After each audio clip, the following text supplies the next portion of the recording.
Hi everyone, welcome back to my channel. So today we are going to do my November wrap up. I had a pretty good reading month. I got a few more books done than usual, which I'm really happy about. I don't think I had any 5-star reads, unfortunately, but for the most part, all of these books were 3 or more stars. 3 stars is not a bad rating. A lot of the books that I give 3 stars, I know they're not like literary masterpieces, but I do really enjoy them, but I just don't want to give them 5 stars because I think 5 stars are like favorites of all time. I don't know. But yeah, so it was a good reading month. This month I read a total of 7 adult books, 3 young adult books, 1 middle grade book, and then there's 1 book that I read on Kindle Unlimited where it's this weird kind of YA new adult. I'm not really sure where it lies, so we're going to label it as like new adult. I think a lot of books on Kindle Unlimited kind of like teeter between like young adult, new adult, adult sometimes, and they kind of go back and forth. I enjoy them, but I really don't know how to label them. Moving on to genres, the most popular genre this month was romance. A lot of these romances were like some parts speculative, like fantasy, sci-fi, so on, but they're for the most part romance centric, so I put a lot of these in the romance genre. So yeah, that was my most popular genre. 4 fantasies, 2 mystery thrillers, and then 1 historical fiction. I always like have a hard time like putting some of these books into genres because sometimes they're just like a really nice blend of like fantasy, sci-fi, romance, historical fiction, mystery, blah blah blah. I like seeing what genres people read, but it's also really hard to label them for myself. I don't know. So as far as format goes, audiobooks really saved me this month. I read a total of 7 audiobooks.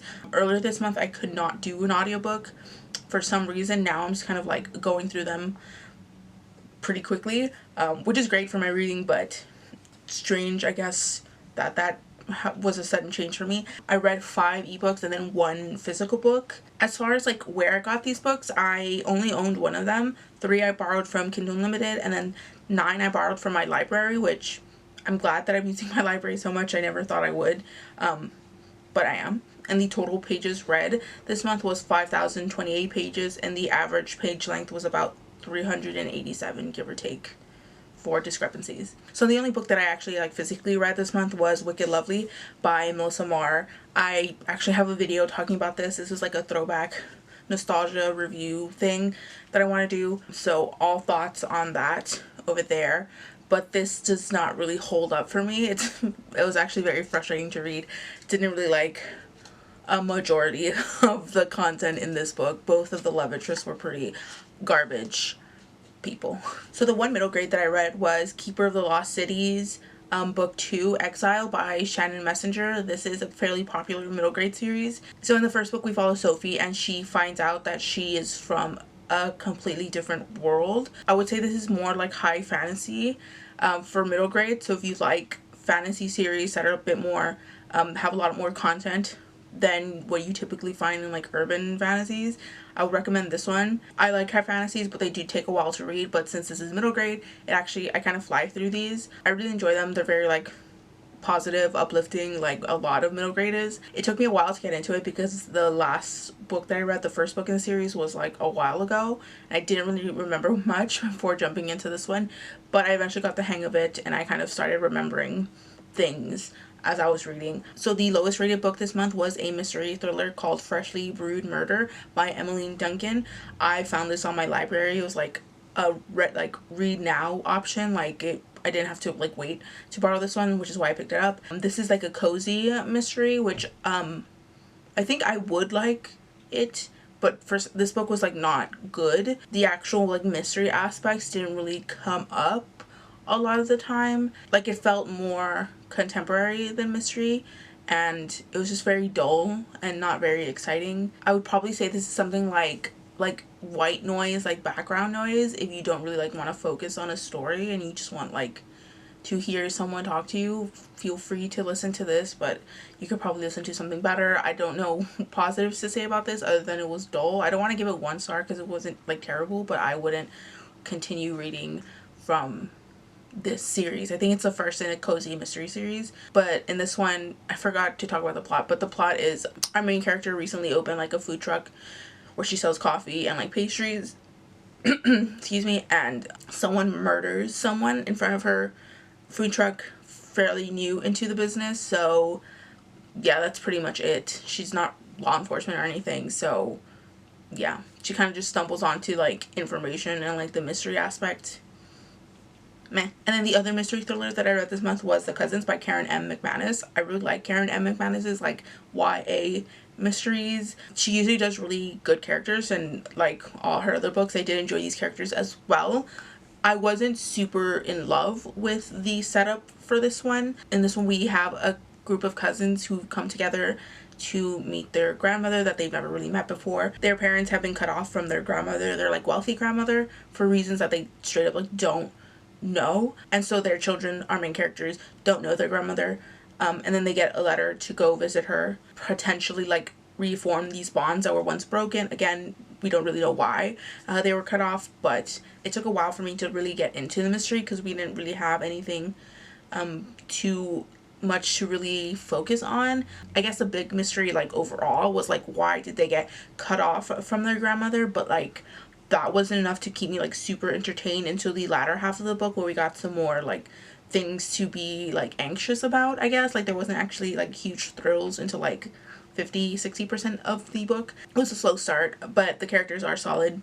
I like her characters, like I said before. The twist was a good twist in my opinion. I kind of started to see it coming at some point, but that was also like fairly late into the book as well. So I actually read a YA contemporary romance, which is a genre that I don't really like to touch, and that was She Drives Me Crazy by Kelley Quindlan. This is a sapphic romance between a girl on the basketball team and the head cheerleader. It's fake dating, enemies to lovers. So the main characters in this one are kind of frustrating at times. I did see that in a few reviews after I read the book, and I do agree that they are pretty frustrating. I try not to judge teenagers too hard for doing like dumb teenager stuff. It happens. But I did really enjoy this. It was really fun and like cute and adorable. There's not like a lot of like queer trauma, but there is a coming out scene fairly early on into the book, and our character, you know, makes that decision for herself to come out. But the situation, the context of it was a little dicey. So the fake dating in this instance, I feel like some people might not like it, like how it came about, but that's for you to decide. It did make me kind of like squint at our main character. Overall, I did enjoy it. It was really fun. I did read 2 adult contemporary romances though. I gave both of them 4 stars, but one I really enjoyed and one really frustrated me like a lot, but I still gave both 4 stars. The one that I really enjoyed was the Flatshare by Beth O'Leary. I've heard so many great things about this one. I thought this was so adorable. In this book, we follow 2 people who decide to share a single bedroom flat. One of them works the night shift and one works like regular hours, so they never actually come into contact with each other, but they do actually like leave notes to each other like throughout the majority of the first half of the book. So they kind of get to know each other through like their bedroom habits, the stuff that they have, the little notes they leave each other. So it's really like cute, adorable, like that part. Once they do actually get to know each other in person, there was a little too much of the will they won't they kind of thing. I wish they were more like upfront with each other, but I think that's just part of the genre that people aren't going to be super open with their feelings. I don't know, it causes conflicts, I suppose. But I did enjoy this one. I would love if this one were to get adapted. I think a lot of people would like it. And I was also like really rooting for this couple. When I read romances, I just read for like the angst of it all or like the conflict, but like I was actually invested in these characters and their like livelihood. So good characters in a romance that I personally really enjoy, that doesn't come around often. And then the other book that I did give 4 stars as well, but it was like pulling teeth to get me to 4 stars, was People We Met on Vacation by Emily Henry. In this book, we follow friends that have known each other for quite some time. They've known each other since before they started university, and they do spend summers with each other, like traveling. One of our main characters is like a travel journalist, and she just really loves to travel, and so she brings her best friend along to like tag along, have someone to travel with, and it's a friends to lovers basically second chance romance as well, from a certain perspective as well. There's a lot more character exploration in this one. There's a lot more depth than like a lighthearted contemporary. There's a lot of soul searching and just like personal drama, a little bit into literary fiction, which I wouldn't have minded, but these characters were very frustrating to me, especially towards the end. I felt like we had the same miscommunication trope happen at the end multiple times, and the miscommunication was in the form of like I know I'm saying the wrong things, but I'm still gonna say it and hurt the other person, almost. And I really didn't like that. It felt like a lot of this person can finally acknowledge their feelings, but this person won't reciprocate, and like back and forth almost a few times in the like the third act, I suppose, and it was very frustrating. But yeah, this book did have really strong writing, some of the strongest writing I've seen in a adult contemporary romance, so it had that going for it. But yeah, I gave it 4 stars because for the most part, like, it is a very well written book. I just gave it 4 stars because the conflict the issues that I had with the conflict and the characters' choices when these conflicts arose. So I read A Court of Honey and Ash by Shannon, Meyer and Kelley Sinclair. I don't like this title trend. It died and apparently it's still alive. This is the like young adult, new adult book that I wasn't really sure where it like fell under, but this is a fantasy romance. In this book, is it a fantasy romance? There's a bit more adventure in this one as well. In this book, we follow one of the Elf King's bastard daughters as she's completing this like training to I think be some sort of like soldier, or like she's completing a training where she like gains rank amongst the nobility.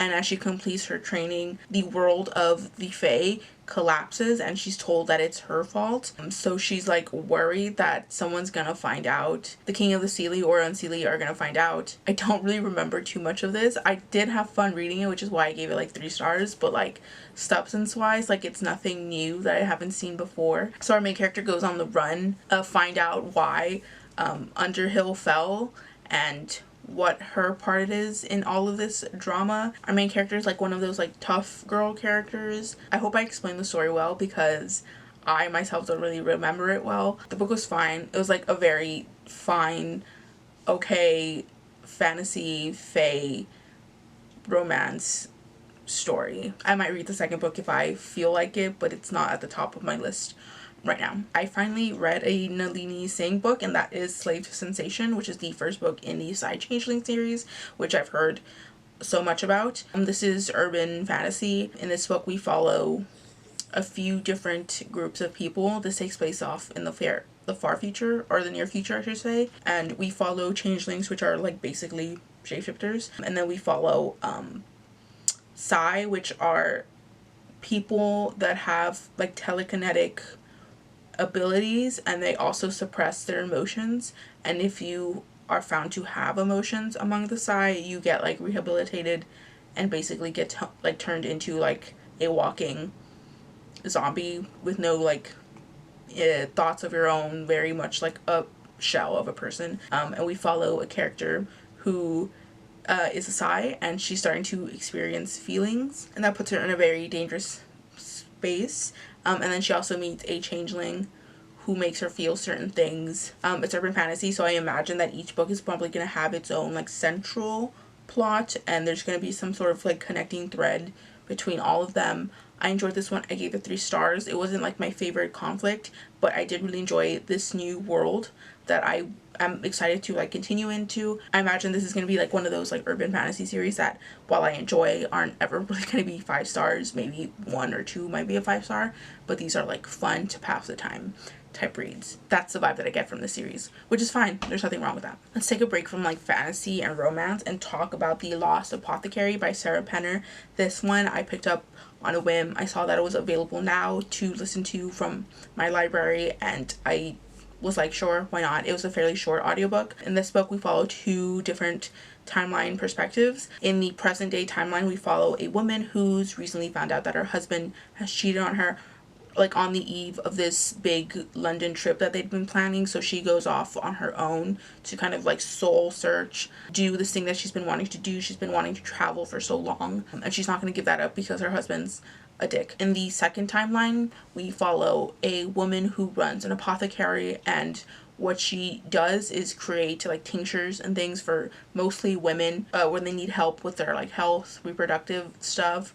Occasionally she might give a woman a tincture to like unalive her husband, and these stories kind of cross over through time. I did enjoy the historical aspects when we like looked at the apothecary and all that kind of stuff, but the perspective where we follow our a main character in the present line, or the present timeline, she frustrated me a little bit. I did feel bad for her because her husband is like that kind of emotionally manipulative person. Like, he'll suggest like, you probably shouldn't apply for this job, and then when he like wears her down, she's like, okay, I probably shouldn't, and then he like blames her and it's like, well, you made that decision, it wasn't me. But he, like, I do feel bad for her because she was in a pretty shitty marriage, but she was very frustrating in like a not like other girls type of way. It sucks because this is like an adult historical fiction that I kind of don't expect something like that. When we first meet her, she talks about in college how she didn't really like make a lot of friends because she was in her room reading like Jane Austen or something,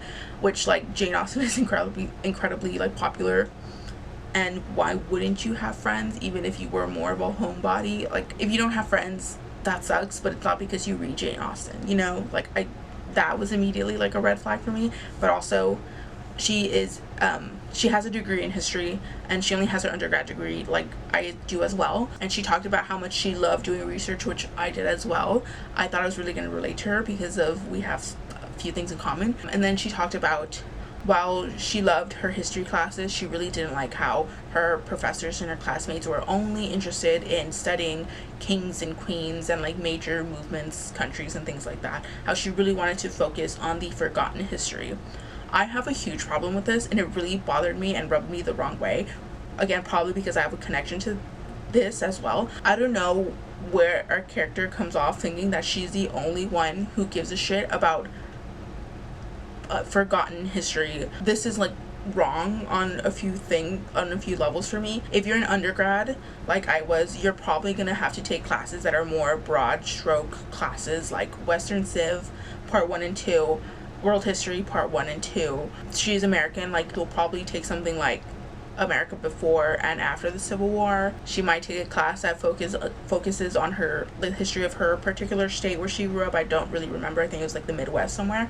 Like I had to take like a history of like Texas at some point, I think. So you're gonna take like pretty broad stroke, pretty broad subjects, and the teacher or the professor is gonna focus on major events and figures.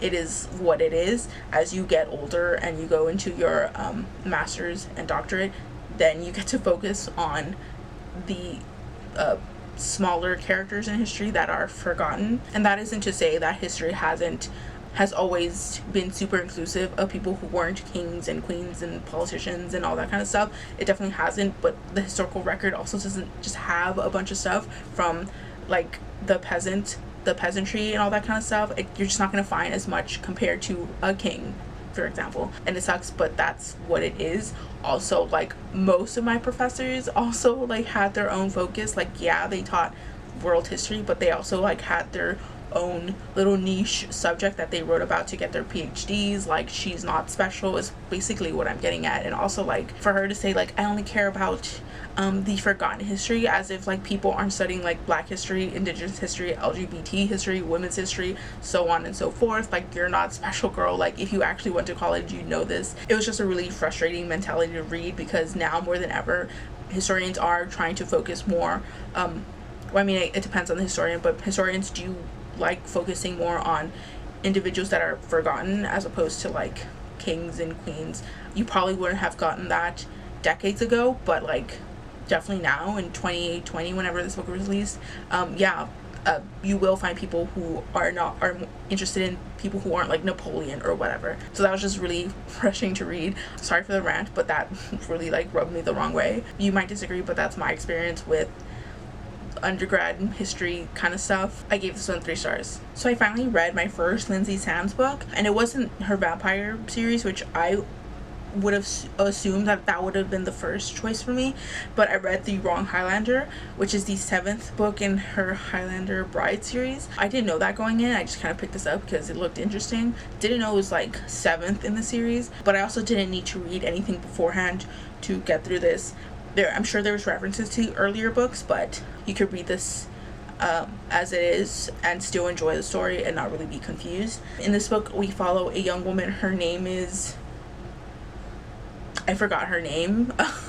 So her father's really sick, and she's heard that there's a man from another clan who's like really good at like healing. Like, he's pretty known amongst the crowd, I guess. And so she goes to him to ask for his help, and if he refuses, she's like fully prepared to like kidnap him. So she comes across who she thinks is the guy who's supposed to heal her father, and it's not actually him, but she doesn't know that at the time. So she does end up knocking him unconscious because of some miscommunication, and does travel with his unconscious body to go help her father. I've actually never read a Highlander romance, and they're really fun. I'm sure they're not historically accurate like at all, which I don't care about. If I wanted historical accuracy, I'd read nonfiction, but this was fun and totally fine and enjoyable, but also like this didn't like change my worldview. I am more inclined to pick up Highlander romances, seeing how fun they can be. But yeah, this was good. I might actually read more from this Highlander Bride series. I'm currently reading another Lynsay Sands, and I'll talk about that in my next wrap up, but I don't find the conflicts particularly engaging. If this was just like fun, fluffy, and or smutty stuff, I'd be fine with that, but the conflicts that she kind of just brings in sometimes aren't always great that I've seen so far, only having read 2 of her books. So I read 2 books within the same series, and that is Liar and Fake by Tate James. This is the 2nd and 3rd book in the Madison Kate series, which is a adult or new adult dark contemporary romance series. This is set in a college town, and we follow Madison Kate, who has recently come back to town after she's been basically exiled by her father after she was acquitted of certain charges. She was found not guilty of like inciting a riot, and like she was like held responsible for the death of this young woman. She was found not guilty for all that kind of stuff, but she was still kind of kicked out of town by her father, and she's come back, and she finds that her father's new girlfriend's son and his 2 friends are living at their home. So these 3 men are basically the people who are somewhat responsible for like planting evidence on her and implicating her in the crime that she did not commit. So she really does not like them. She hates them. But this is a reverse harem as well, so I'm sure you know what's gonna happen between these like 3 very attractive men. It's very dramatic and over the top and ridiculous. It is contemporary, but I feel like I have to suspend my disbelief far more for this series than like any other thing that I've ever read. Some of the plot lines are just straight up ridiculous, like murder, mafia, crime boss type kind of stuff going on. I've never seen Riverdale, but I imagine like this is what Riverdale feels like, but for like an adult audience. Yeah, it's really ridiculous, but it's fun, and I actually do really fly through this author's writing pretty quickly, and I'm almost done with the series now. But I only read books 2 and 3, can't talk about the plot of that one, but they are entertaining. If I didn't give them 4 stars, I probably gave them like 3.5 stars. I'm just here for the drama. Like even petty drama is fine for me. I don't need anything like this huge plot. I do think the author's giving us this huge overarching plot. Don't really care about it. I'm just here for like light drama. So yeah, I think those are all the books that I read this month. Feel free to let me know if you've read any of these. Have you enjoyed any of these? Did you dislike any of these? Are there books that I talked about that now you're interested in reading? I'd like to hear anything you'd have to say in the comments down below. Feel free to like, comment, or subscribe, or do neither. It's like all cool with me. I will link all my socials down below, as well as some far more important links. Thank you so much for watching, and I will see you in the next one. Peace out.